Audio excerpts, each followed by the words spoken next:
This is one of those instances where I found the author before I found the book. Kaven Hirning is actually known to a lot of us as Cassian.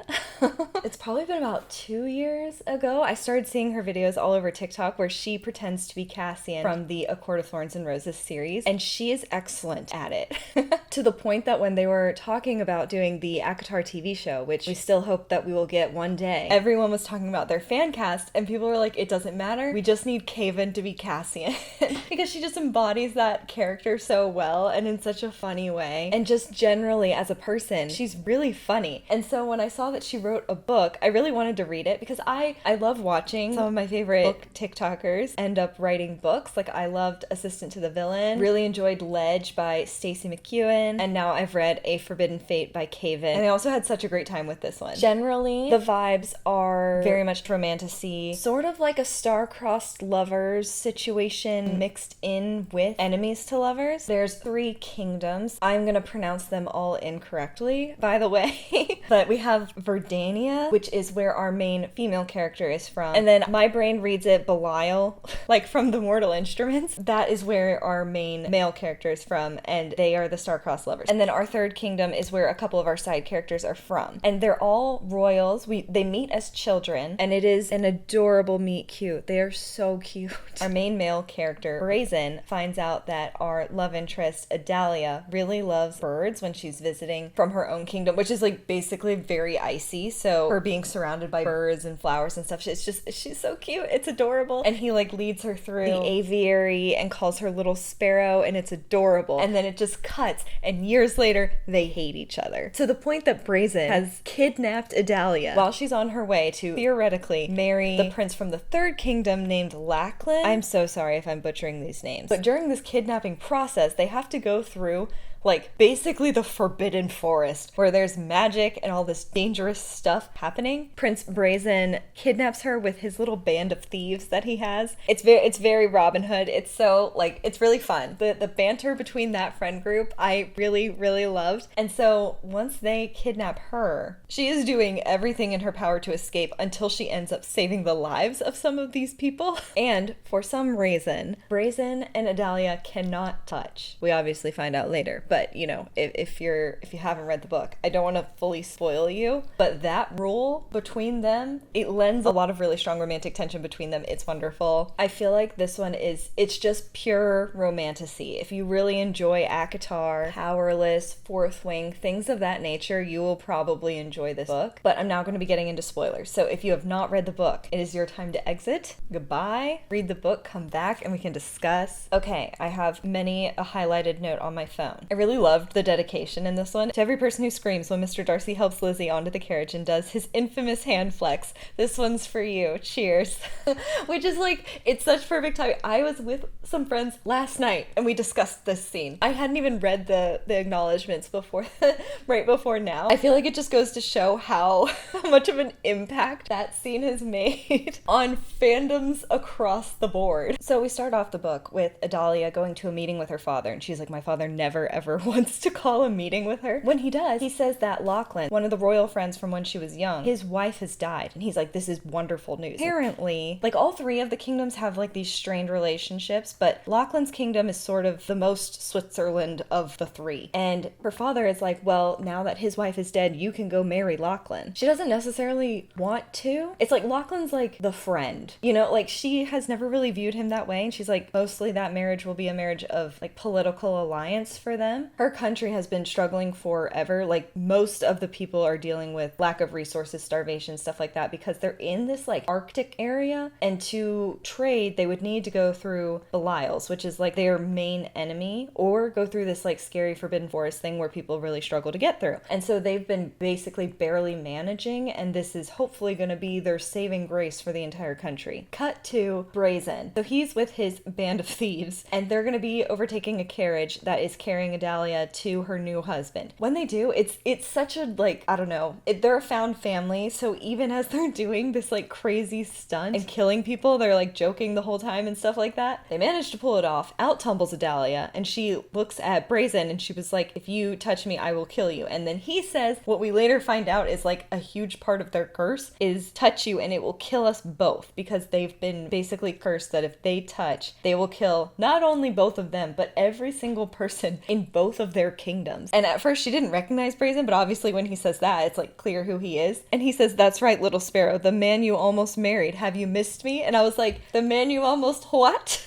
What do you mean? This is when we have a flashback to like the aviary situation where Brazen is, I think he's like 8, and then Idalia is 6, and he's like talking her through all the birds and like becoming her first real friend. And baby Brazen is like so cute. He's almost about to kiss Idalia, but he doesn't really do it. And then we just flash forward back to present day, mid-20s, and we're in the forest, and we kind of get a good sense of how dangerous it actually is. Idalia is trapped by all of, Brazen's band of thieves, and this dark mist starts coming. It's the mist from Hunger Games. Like, that's exactly what it is. It's this dark mist that kills whoever touches it and becomes like engulfed by it. And this is when Brazen loses like half of his crew. Like, not obviously not the main ones, the people that we get to know, but anybody else doesn't make it out of this mist. For kind of a long time, there's like just this back and forth of them going through the forest and it being dangerous, and then there being a search party that comes for Idalia that she ends up taking out because I think she sees what Brazen has with Torrent and Lorna and Lind, like their found family-ness, and she wants that for herself. And then she sort of also, throughout most of the book, gets this weird feeling in her hands that's like heat that tells her what to do, and she feels like she needs to save these people. And so she ends up taking out some of her own Verdanian people to save their lives, even though she theoretically could have gone and run off to be with them and then go back to her home. But this sort of gets Brazen to trust her a little bit that she did that. Torrent likes her immediately, like they're friends basically. And Lynn is suspicious of everyone because when she does this, when she's saving Torrent, because at first he has to run and track her down because she did make an escape attempt, even though like getting lost in the woods by yourself is basically a death sentence. But Torrent is getting like the plant in the first Harry Potter, he's getting basically eaten anaconda style by a plant, and she says that he's like stretching towards her for help, and she says, "I step towards him and the heat lessens by the tiniest amount." So the heat that's in her hands that tells her what she needs to be doing. And after this, she basically like wins Torrent's trust completely. I think Brazen already knows that she's a good person. It's been a really long time since they've actually hung out together or were friendly with one another. I feel like during this part of the book, I didn't like highlight too much because we were just kind of meandering through the woods for a little while. It took me, I think, a couple chapters to really get into this part of the story because I kind of just wanted to understand a little bit more about their backstory, which is why I think pieces of the book that I actually really liked the most were flashbacks, and usually I'm not like that. I don't normally love tons of flashbacks, but one that I really did like was when Brazen and Idalia are still like pretty young. It was like 12 years previous, so they were like 12, 13-ish. We get to see a lot of how the kingdoms view each other as well. Like the Verdanians are sort of seen as kind of barbaric by the other countries. And so when Brazen is going to be seeing Idalia, he knows that he's supposed to be marrying her, but I think he hasn't seen her in a while. He's been up all night because he's like kind of worried about meeting Idalia again. And his parents are like, the Verdanians aren't the sort who can judge what is handsome. Even if the boy hadn't rested for a week, he'd still far surpass the princess in looks. Ouch. Like that's so rude. And they're at this like ballroom thing. All the kids are there. So all the countries are there together. And Brazen is sort of getting a good look at Idalia's character. So one of the things he noticed very early on was that she really likes mutton. I have no idea what mutton is. What I'm picturing is like mashed fish on toast. I feel like that's wrong, but that's what I picture when I'm doing this. And it's just so cute to see the kids all together because once Brazen realizes that she likes it, he takes the biggest piece and he says, "Lachlan, pass this to Sparrow." And then he does. And she's just like so happy, and that really rubs off on him. And he says that, "I decide that I'll do whatever I can to make her smile like this more often." She holds the fork out to me as if she's toasting me. It's so cute. Like they had such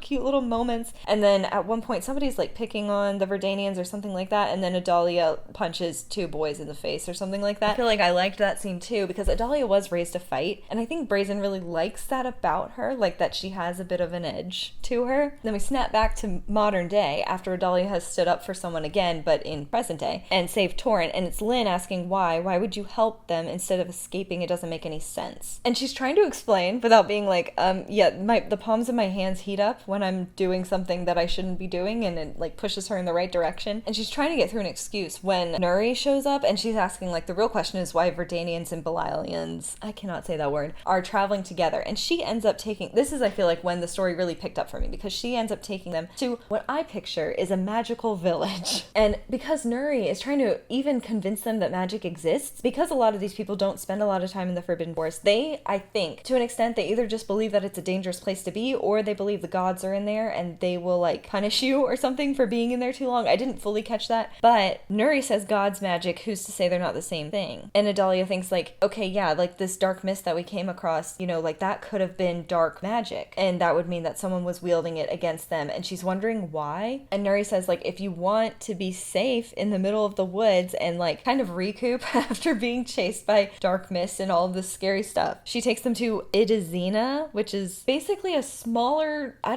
don't know if it's like it's not really a city, but it's not a country, but it's this little space in the middle of the forest where they're protected by magical wards, essentially. It's very much giving like Amity from the Divergent series. Like they all just kind of work together. Nobody really owns anything. They just are there for a good time and to be nice to each other. At this point, when they get into this little like village though, everyone gets taken into a different house, which was weird. And Idalia, I mean, other people are given like wine or whatever. Idalia is given tea, and then I think it's a hallucination. The person who gave her the tea is like clearly like kind of a witchy vibes, and she can't move because she's being like taken over by these vines. And this is kind of when like it's a weird conversation because we don't have the full context at this point in the story, because Idalia is talking about how she can't save anybody. She says the darkness will spread until all the kingdoms fall. Her power is growing, and we're not sure who her is. And she says she is almost ready. And Idalia even says, I don't even know what I'm saying anymore. And she says she cursed us. So I'm wondering, like, is the she in question the god that cursed them from the beginning, and like this god is about to take something over? Because my understanding is that this is not a standalone book at all, because I think after this we get 2 more books. So like it's not like everything was resolved in this story, but she says because I cannot be with him. And then we go into, I mean, it's the saddest one, but it was also my favorite flashback. It's another one of the balls of all the 3 countries together, and at this point she and Brazen are very happy together. They're in their teens and they're dancing together at the ball and stuff like that, and they're like super cute. Their parents have issues. Idalia accidentally runs into somebody who she thinks is just like a party guest, but it was actually the lady. So they have these 2 gods, like the lady and the guard, and she runs into the lady and it freaks her out. She doesn't know why, she just gets like a weird feeling. And then when she goes to talk to Brazen, it's like they're so cute. She's like, I bury my face in his chest, nothing, I was just spooked by a guest. And he says, you're safe now, Sparrow. And it's just adorable, and they're dancing and it's so cute, and everything would be fine. But then someone mysteriously poisons Idalia's mom, and so she dies at the ball in front of everybody. And at that moment they're basically pulled away from each other, Brazen and Idalia. And it's at this moment that Idalia's dad sort of blames the king of Belial for poisoning the wine. And he's like, was this the plan all along? Is this why we were all dragged here, to get them all in the same room? And he thinks it's because of a grudge of past wars and stuff like that. But Brazen's dad is like, do you not see this as a trick, a vile, pathetic, morbid trick, the plan of a twisted individual? Ivar has killed his wife to make me appear the villain. And he says the reason he did this was to make his people seem like monsters and to ally with Irradiant, so Lachlan's dad, so that those 2 countries could team up. And even through all this, Brazen manages to make it back to her and is like asking if she's hurt and being so sweet, but it doesn't matter. This part, I mean, like, obviously it was so sad, but it was just like I had such a good picture of it in my mind. So this guest earlier that Idalia ran into comes up and she's like radiating light. She is the lady, and she kind of like comes out, I don't know if she was like in disguise because she knew that this was going to happen or whatever, but the 2 kings, they start to curse one another under the name of the lady, which is like something you don't do. And so she comes up and she's like, I'm gonna, start to kill your people or whatever it is. And then Idalia runs out and she says, I won't let you hurt people, which threatening a god at like 14 years old, great tactic. And then Brazen runs out and says like, don't hurt her. And then I feel like at this point the lady is like, I see how I can destroy everything. And she's like, do you see, kings? Do you now understand what you've done? Your kingdoms could have thrived under their rule, meaning Idalia and Brazen together. But instead, she curses them that they can't be together. If they ever touch both their kingdoms, like all the people in both of their kingdoms will die. Come back to modern day after we've had this flashback. Everybody tumbles out of their respective houses. And Lorna's like, oh, so they drugged us. And Nuri says that it was just a test, I guess, to like see who they are, see if they're a threat maybe. She sort of insinuates that those women who took all of them into those respective houses are like hundreds of years old and like magic. Like that part I was kind of like suspicious on. I was like, I thought this was supposed to be some sort of safe haven. But then shortly after that, Idalia walks over to a tree. It's so cool. She puts her hand on the tree and it starts to like play music, and it's supposed to be like the music of her soul or whatever. And Brazen's like, it's so beautiful. Like I've never heard anything as beautiful in my entire life. And then I love Torrent goes and he touches the tree and it says, Torrent has one huge hand pressed against another tree's bark. His head nods to the beat and he roars his delight. Do you hear this? It's the sound of a warrior's heart. I thought it was so cute. Now that I'm reading it after saying out loud that Kaven does like the Cassian character, I feel like Torrent is our Cassian. And that's probably why he felt so familiar to me this whole book. Partying ensues and we're trying to get Lynn to go out and dance. And he says, I'm just here to drink and fix everyone else's mistakes. I loved his character. He's pretty reserved most of the time. He ends up actually going out and dancing, and it's very, very cute. And so now that we finally understand the curse, when they are dancing and Idalia and Brazen are both out there, he says, we continue to dance, but wary. And it's like they're trying to avoid each other because they know that if they touch, everyone's gonna die, and that's not gonna do anybody any good. But he also says, like, they're watching out for each other, but maybe it's more than just being cautious because it seems like there's something more there. And I'm like, obviously, like a forbidden love. But it's so much more sad now that we understand the full context, because for a little while I thought it was like, you know, it was weird that they couldn't touch each other or whatever, but it just seemed like just enemies to romance. And now that we like have this full understanding that it wasn't like they were just friends, they were betrothed and they were forced apart from one another, there's like all this extra like simmering tension between them that it was great the whole book. Like that's why I feel like the second half of this book moved at a very fast pace for me, whereas at the beginning I feel like I didn't fully understand, I guess, like the tension between them, other than the fact that she's gorgeous. When the party dies down, Idalia kind of goes off on her own and Brazen follows her. He's like, she's technically my prisoner, I can't let her get away. I feel like Idalia's like, what, I'm gonna run into the forbidden forest and die? And I just think it's really cute because when he follows her, their banter is so fun. He follows her and asks if it's enough distance between them, and she says, I guess unless the cliff decides to crumble and we meet at the bottom. And Brazen goes, in that case, and like scoots over another inch. And then they finally get to this conversation that we needed to have to really parse out their past, because they have not seen each other since that night when they were like basically like in love but pulled apart. She tells Brazen, you're not my friend, after what your crew did, and then specifically after what your father did all those years ago. They end up telling each other the story that they were told as children. So Idalia believes that Brazen's dad poisoned her mother out of like old rage and grudges, and then Brazen is like, no, my dad didn't do that. Your dad poisoned his own wife to trick everyone into going into a war against his country. And Idalia gets mad and she says, I can run right now and there isn't a single thing you can do about it, because he can't go after her and catch her. Like, it would kill everybody. And so she goes anyway, and Brazen's following her because he's first of all, he's in love with her, but also he knows that once she reaches the edge of this like magical encampment thing, the forest all of a sudden gets dangerous again. And so she manages to get outside of this like barrier and is immediately met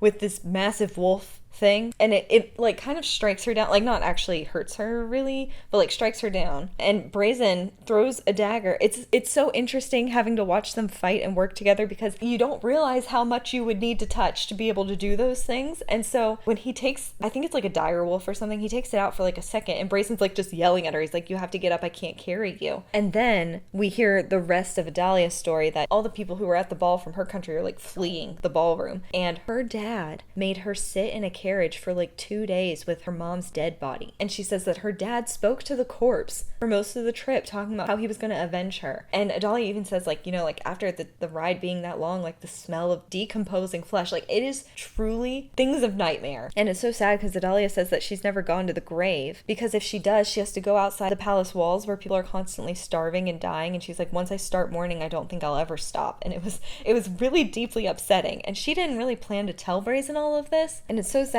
because he tries to reach out for her, and then she says he stares at his palm as if confounded that he is unable to comfort me. But Idalia is kind of mad at Brazen because she's like, you know, I went through all of this and you suffered nothing. And apparently Idalia doesn't know that Brazen's mom was like basically mentally broken that night. He says, no, she didn't tuck me in, once Idalia kind of figures out the vibe that his family was also broken that night. And so Brazen kind of talks about how his dad became hardened as well, and has always told Brazen that they have to stand strong for the kingdom. And he's like, that's when I started to leave the palace all the time, and he found his little band of misfits, and that they would go off into the villages and go further and further from his home because he just can't stand to be there, and he can't stand the idea of becoming his father. At this point, Idalia accidentally lets slip that she's been training, and he's like, train for what? In her mind, she's like, to kill any of your people I happen to come across. And while we were in this little like magic village thing, Idalia has this side note where she's like talking about how she feels like she's supposed to be there, how she feels like she belongs. And that's when I had like a side tangent thought that I don't think is true anymore. But at that moment I was like, is Idalia not Verdanian? Like, is she actually not the princess, like the real princess? And then in that case, does the curse apply? Because I was like, it's not like they were gonna test it. The thing is, like, this woman, yes, like the lady, when she showed up, she was glowing and stuff like that, and she did like have magic and things like that, so obviously like it was someone with that type of power. But if it hadn't been, like, imagine it had just been someone who was, I don't know, not playing a trick, but like they didn't have the power to instill that curse and they just said it, because would you risk it? They were told that they can't do this, but they've obviously never tried, because they're like, oh my gosh, we're gonna kill every single person ever if we do that. And at that point I was like, okay, so either she's not the princess and they can touch but they've just never tried it, or even potentially this isn't a true curse. I don't think any of those theories are true anymore, but at the moment I was like, I can't believe like we have no way to actually test this without potentially ending 2 countries. So they kind of end up changing the subject a little bit, and Brazen asks her why she saved his friends even though it was at the expense of some of her own soldiers. She's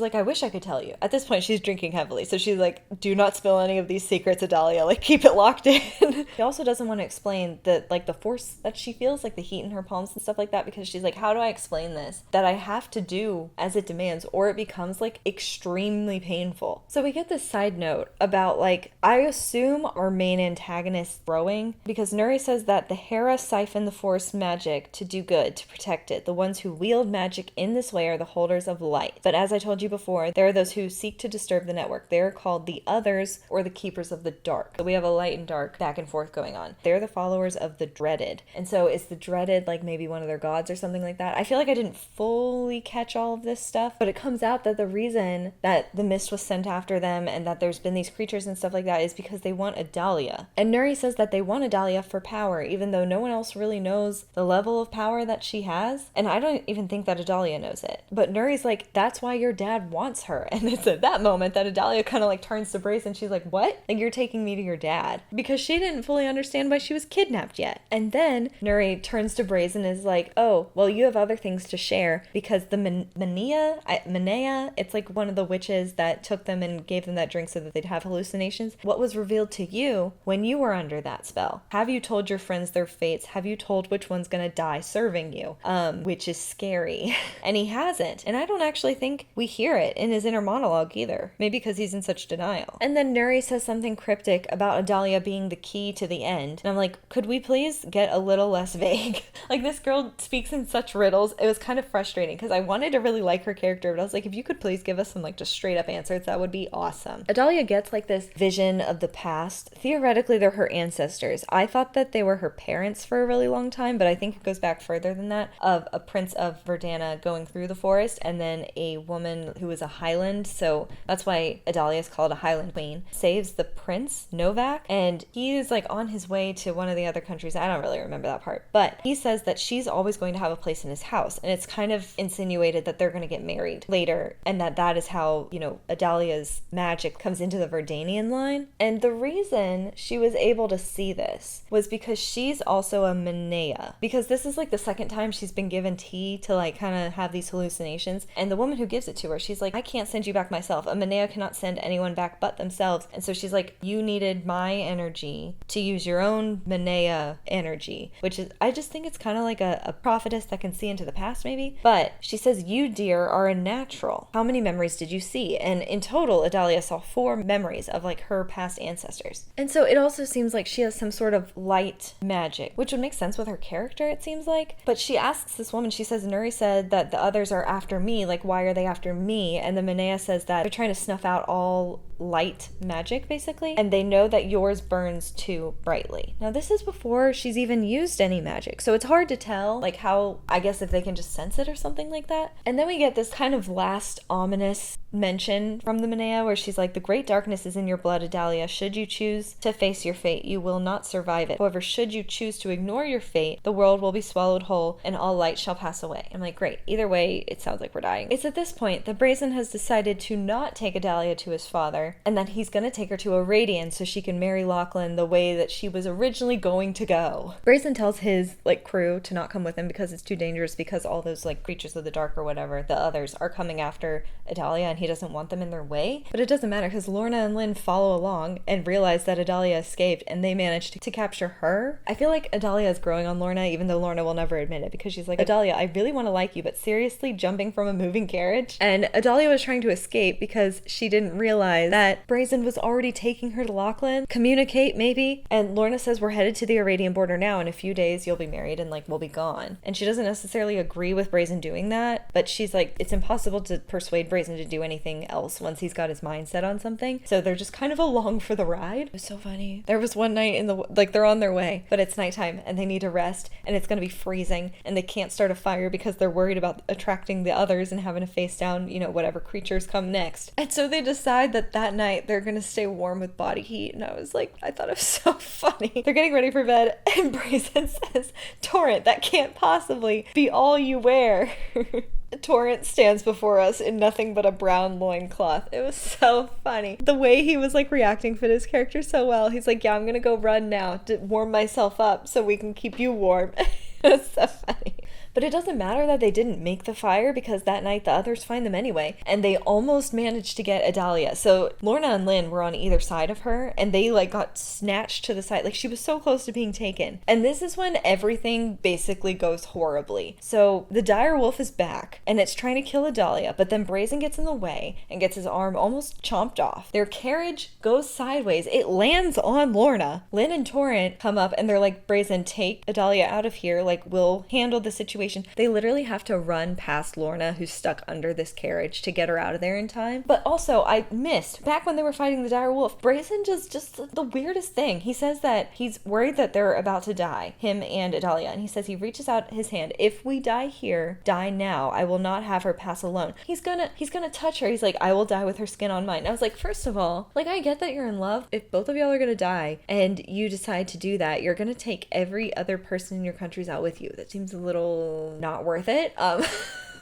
But the wolf gets his arm and it's so bad that it's hanging on by skin and a little bit of muscle. And when Torrent comes up to get him, Brazen says it's better to die together than to live, and he's about to say alone, because that's kind of their mantra as a little family. And then Torrent says, not this time, boss. And he tells Brazen to get Idalia out of there. When they're passing Lorna stuck under that carriage, he wants to stop, but they don't have time. And Idalia says she'll be okay, I've seen it. Which means she's also seen into the future, which I thought there were only two types of witches, the ones who could see into the past and the ones who could see into the future. But maybe is she special that she can do both? Or did I read it wrong? We barely managed to escape. Brazen is doing amazing considering his condition. At that point I would have passed out. But they find this little cottage thing and they push their way in, and Idalia is trying to find anything to heal him. First of all, luckily they found clothes, and it was so funny because Brazen's trying to put on a brave face and he still does. He even banters even when he's in this level of pain, because Idalia's I found clothes for men and women, and Brazen says, I call the dress.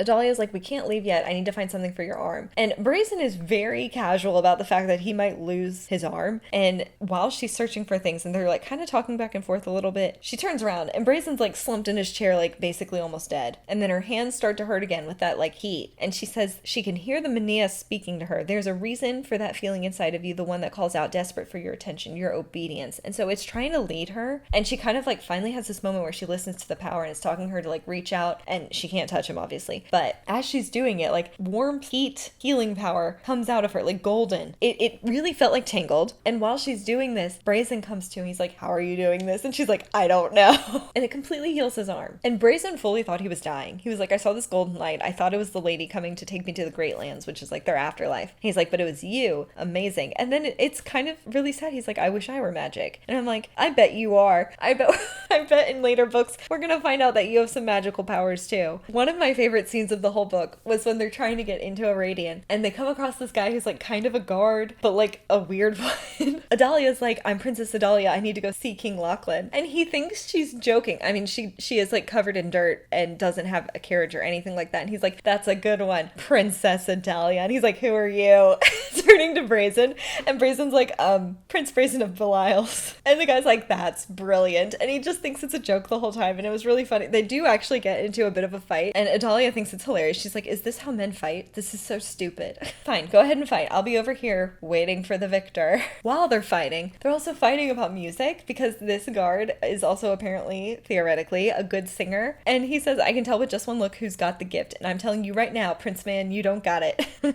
And then I highlighted this because Brazen says, you calling me a liar? And I just wanted so badly for this guard to be like, I ain't calling you a truther. At this point, Idalia decides to steal a horse, and then Brazen manages to come after her shortly. But she's about to go see Lachlan, and she's like, luckily some of the guards recognize me so I can go into the palace and stuff like that. But she remembers that she's only ever written Lachlan twice. So she was writing Teddy for a long time, like right after her mother had died, and then she was like, Teddy just like kind of outsmarted me basically. Like she was learning so much, and she was like, she's basically like a scientist, and so when she was telling Idalia stuff, Idalia was just like cheering her on even though she didn't fully understand it. And then with Teddy, she messaged him one time like basically well wishes, and then another time she messaged him like all this stuff, like sent him a letter, but most of it was about Brazen and her like being like, I don't like Brazen, even though it's like clear that she does. And then we have like a slight flashback to one of the ballroom scenes. There were a lot of gatherings or whatever, and it's of Lachlan's dad talking about like, you know, the countries, I don't know, being together or whatever, like them having unity. This is like when they're in their late teens, and we get a good sense of who Lachlan really is, and it's just someone who is so sweet but so awkward. So they're at this ball. They don't have Belial there, but there's really not any chance of Lachlan and Idalia being together at this point because Lachlan's dad did not want him to marry outside of Aradian. But Lachlan's sitting next to her, and she says, Lachlan clenches his knife so tightly I'm afraid he'll snap it in half. I did deduce the time difference between our dates of birth though, so that happened. I don't know why I'm telling you this. And he just kind of tends to ramble like that a lot. She thought that night that she and Lachlan were going to fall in love and that they were going to get married, but then her dad tells her the next day, you're not getting married to Lachlan because Lachlan's dad won't let him marry outside of the kingdom. We've managed to get all the way to the palace, and at some point Brazen and the musician guard person have become friends. It's the funniest thing. Like the way they just like turn from being complete enemies to buddies. And Brazen's like, Torrent would like this guy. And it's sad because we don't know if Torrent, Lynn, and Lorna are still alive. We run into Teddy, who is Lachlan's older sister and one of Idalia's like close friends, especially from childhood. Also, by the way, Teddy is beautiful. And she asks Brazen, are you still good at picking locks? And he just kind of stumbles over his words. And then Ranstig, who is the guy who is the guard / musician, he like elbows him. He's like, smooth. At this point, I was very concerned that we were about to have a love triangle with Teddy, Idalia, and Brazen. Thank goodness that did not happen. Oh, it's so upsetting when we finally find Lachlan and Brazen is standing there. And he's like, I watched Lachlan's face and how his eyes glow as Idalia runs towards him, and the gods stretch time for me. She flings her arms around his neck. This singular moment is not wholly wonderful, because he's talking about there's a few moments in your life that just seem longer than they actually are, and how it feels stretched out. And he's like, this is one of those moments, but it's not a happy one. And I felt really bad for him because he did what he thought was going to be best for Idalia, but it's kind of killing him inside. And Lachlan is so confused. He's like, how did Brazen help get you here if y'all's curse is still like a thing? And she's like, the curse is still a thing, but you know, we came to come visit you. Nothing is lost on Teddy. She comes to Idalia's room and she's like, so you and Brazen, how's that going? And I just love that she can easily clock it. But Teddy also knows some of the stuff about magic, and so she and Idalia kind of exchange notes. And there's this whole thing about the pass. Theoretically, there's a pass from Verdania to Aradian that doesn't have to pass through the forest or Belial, which would basically save Idalia's country. But she's like, Teddy, we would have noticed if there was something there. We meet Lachlan's aunt, and this is where we find, like, we knew from the beginning of the book that Lachlan's wife had recently died, but then we're under the impression that Idalia is going to be marrying Lachlan, and so she asks the aunt, she's like, do you think Lachlan's, like, ready to remarry? Like, it seems like he was really in love with this person. So Idalia is trying to flirt with Lachlan as heavily as possible because she's trying to secure this marriage, secure the bag. And then Teddy kind of pulls Brazen away. He's like, what did you need me for? She's like, I wanted you to come with me so you'd stop looking so pathetic, because she is also like, she's very dialed in to the fact that Brazen and Idalia want to be together. We get to dinner that night and it's just like, I like Lachlan, like not for Idalia, but at that point they're trying to order dinner. He can't get anything out, and Brazen even says like a ball of nerves, this one, and he tells Lachlan what to order for Idalia, knowing that Idalia is going to think that Lachlan ordered it for her, and all that Brazen's doing is helping him endear himself to her. And it was really upsetting. upsetting because he orders mutton the way that she likes it. When she receives it, she turns to Lachlan. She's like, the gods have brought me to you. And I'm like, you're laying it on a little thick, but okay. Our guard slash musician Stig, he gets permission from Lachlan's aunt to perform, and he gets up there and he's horrible. It is so funny. I love this whole thing. Stig prances across the stage on his lanky legs and thumbs the lute strings, and he's singing, and everyone was just like, oh my gosh, like he's so bad. I kind of hope he shows up and that Torrent and him actually do get to be friends. This moment, oh my goodness. So Lachlan is the sweetest, and he's also very I guess he's not naive, because when I was reading this scene at first, it seems like he's naive, but later we find out that Lachlan had no intention of marrying Idalia, so he was probably trying to find a dance that Idalia and Brazen could do together, because he knows how into each other they are. And so he asks if they're familiar with this like specific dance. It's the dance from Vampire Diaries, the one with the hand, except they just don't touch hands. That moment is heated. The music stops and they're still like just staring at each other, and Lachlan's like, guys. And so Idalia is still trying to like deny the fact that she is into Brazen, and so she's like, oh no, Lachlan, like I want to dance with you. And Brazen goes off to some tavern, and Lachlan is so sweet. Like one of the reasons they're having this celebration is to honor Lachlan's late wife, and so he managed to figure out fireworks, and it's so upsetting because at the end of the ball, like Idalia's kind of waiting on a proposal, and they go up, and Lachlan has been preparing essentially fireworks, and he's talking to Idalia, and he's like, yeah, like the reason I put so much effort into this, it's been weeks of work for him to put this together, and he's like, the reason I wanted to do this was because, like, you know, some people believe that the kings become stars in the afterlife, but I just think that it's really good people become stars, and I know my wife's up there, and I wanted to do something that she could see. And it's so clear he's so like not over her at all, and that he doesn't plan to be. And if he was going to marry Idalia, like you would maybe keep that as an inside thought, just how sincere he was about it. And so Idalia leaves, and she goes to the tavern because she's like, I know it's clear her friend is not ready for this situation. While they're there,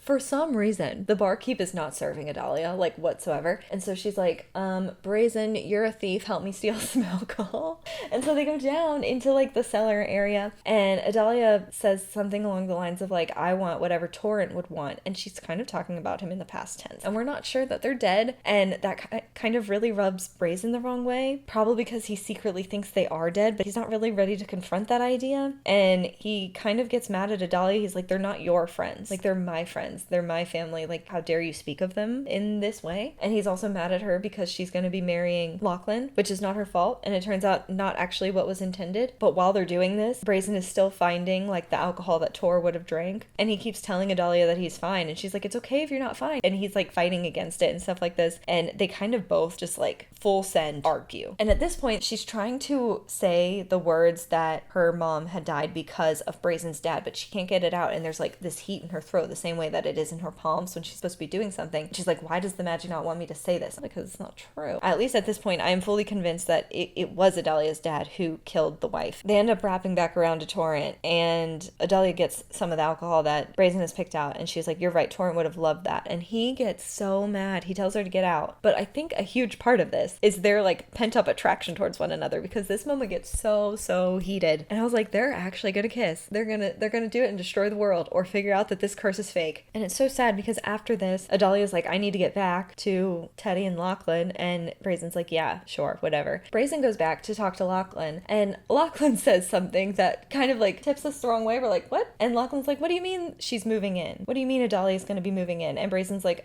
where I come from, people who are married at least live together. And Lachlan's like, oh, I'm not marrying her. I'm never getting married again. He's like, my one true love has died. I'm never doing this again. He's like, she's the only one I didn't get like anxious and stuttery around. And I'm like, I feel so bad for this man. And he's like, you know, I'm drunk, but I'm not that drunk. I would have remembered proposing to her. He's like, in all honesty, I thought the two of you were together. Only Brazen Braider and Idalia Highland would brave the Florian wood, forsake their families, and break all the rules just for the fun of it. And he says that they look at each other the way they did when they were children, and he's like, to be clear, I put away any feeling I might have ever had for her the moment you left the aviary. It was obvious she only had eyes for you. And this is when Brazen gets really angry, and he's like thinking about Idalia's father, and he says, her father, that sinister man, has tricked her again, because he fully believes that the Verdanian king had killed his own wife, and now he's convinced his own daughter that she's supposed to marry Lachlan, and made this note that was fake, because we have a proposal from Lachlan like a come to the kingdom, we'll get married. Letter. It, like, physical. Brazen ends up helping Teddy open in their dad's old quarters. There's a picture frame that opens, and behind it is a safe, and she's like, I found the first 2 keys, but I can't figure out the last one. Can you please pick the lock? And to be honest, he picks that lock pretty quickly. And I was like, that's it? But inside there's a book, because Teddy had noticed that there was one book missing from the library that her dad had never wanted her to read. And so now she has it. And what's inside might be what we need to break this curse. Now Brazen comes in to try and tell her that, 1, Lachlan is not intending to marry you, and then 2, that they might be able to break the curse. And I feel like this is just a moment of stubbornness between them, because Idalia's like, why would I need to break the curse? Because I'm gonna marry Lachlan, because he hasn't told her that part yet. And he gets mad and leaves. And then, like, she gets that heat situation again where, like, her magic's telling her to go after Brazen, and she opens the door and they almost touch. Like, they almost ran into each other. I was like, you guys need to be a little more careful, please. And they finally have almost a love declaration, but it's clear that they want to be together. And so she's like, fine, I'm gonna go back into these freaking woods with you. We're gonna track down this mythical woman who might be able to break this curse between us. And if they can't, they kind of decide that they're gonna be together anyways. Like, Brazen is full send. He's like, it doesn't matter. Even if we can't be a couple, like, we're always going to be together. Idalia kind of freaks out about this, but overall agrees. And here's why I think that Brazen might also have magic, because this has happened a couple different times, but it was really noticeable here. He, like, reaches out. Like, he doesn't actually touch her face because he can't, but he reaches out and she's like, I can feel the touch. And I'm like, okay, that feels like magic, does it not? And as they're going into this, he says, I'm prepared to lose my life in that wood as long as you're by my side. It's better to die together than to live apart, which is what we know he always said to his, like, band of thieves, his found family. So him saying that to Idalia is, like, clearly a big moment for the two of them. They go into the woods, and I am so annoyed because Idalia goes to, like, bathe in some stream or whatever, and she starts to hear this voice, and she's like, it's my mother's voice. And I was like, what? And so, like, there's the ghost of her mom showing up, and I was like, oh good, like, the mom's gonna clear up who killed her, like, this is gonna be great, we're finally gonna know. No, she tells Idalia that Brazen is gonna be turning her over to his dad anyway, that he lured her out into the forest so that he could call for reinforcements. And she's like, no, like, you don't understand, like, you don't know him. But she's like, he's lying to you, he's a traitor, like, you need to go and kill him. And she almost does. She manages to get the knife to his throat, but, like, her mind is sort of broken by this moment because she can't do it. But then Brazen notes that she's, like, crying and saying, like, I'm sorry, I couldn't do it, as if she's still talking to her mom. But it does kind of look like he lied for a few minutes, because we see the Belalian troops coming up, like, we see their flag and everything. And to make sure that it's actually her mom and not some creature, she asks, like, what did you used to do every night before I went to bed? And this ghost smiles and says, I used to sing to you every night. That's the Highland way. And that's enough to Idalia to, like, confirm that it's her mom. But I was like,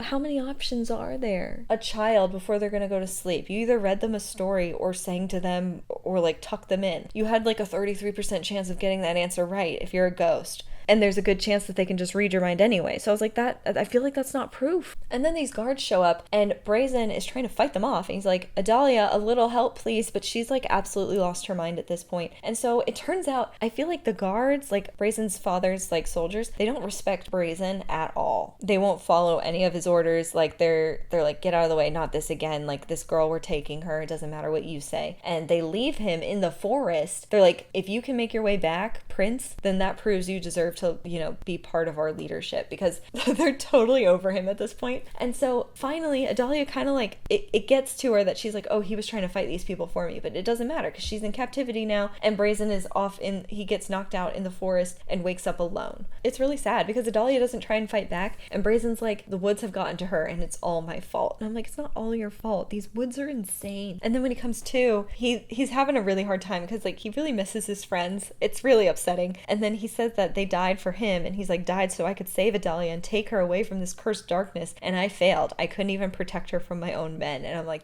he's gonna start off the next book in a really low place. We're over with Idalia, who's been captured, and we see the king, and he's not nice at all. And he says that he didn't kill her mother. So, like, now I'm kind of like, I think I'm on Brazen's side, where it seems like the Verdanian king killed his own wife and then wrote the letter to his own daughter. Idalia doesn't believe this, and she even tells the king, she's like, you might as well kill me. We don't have have enough money to buy me back because Verdania has been like struggling for years. And he's like, I don't want money. He wants basically power, is what he says, the world at my feet. And so that means Idalia is probably a lot more powerful than we have ever seen at this point in the story. And then we get our Twilight chapters. So she's talking about how she's been in captivity for 4 days and she's drawing these lines on the ground. And then it's like the next chapters are 9 lines, 27 lines. And I was like, oh my gosh, like she's been in this dungeon for a month. And it sounds like even further after this. She's basically starving. At this point, we're at the very end of the book and she's like, I'm about to die. And that's when Lorna comes and saves her. And I was like, thank goodness.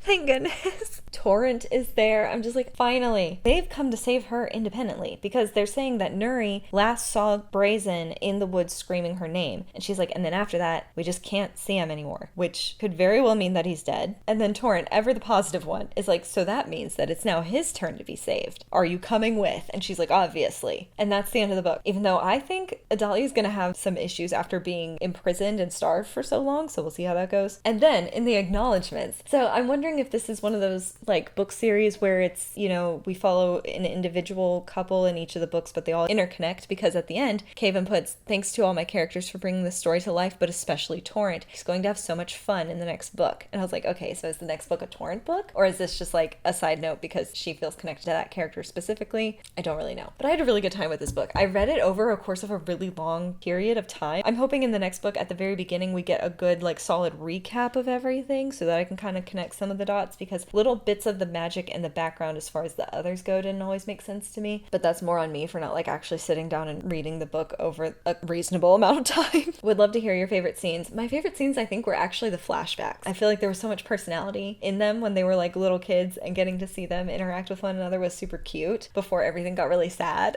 I think the next book is already out. I don't know about book 3 yet, but I feel like overall this was a really solid like debut. Romantasy is not easy to write, and so I really enjoyed like the overall vibes and how it's getting pieced together. I think it's gonna make a lot more sense once we see like the gods more at work in this society. Like I feel like we didn't get to see the guard yet, and I think that'll help piece together some things. So I feel like my TBR is so long right now that I don't know when I'm gonna be able to get to the next one. That's another reason that I hope there's a really good summary at the beginning of the book, but would love to hear your thoughts on all of the things, if you think they're actually cursed or if we have to break the curse, because I feel like this could be one of those things where like you just thought this was like the power of suggestion all along, but we shall see. Please like this video if you liked it, click subscribe if you want to talk about more book stuff. My name's Katelyn, thanks for watching. Bye.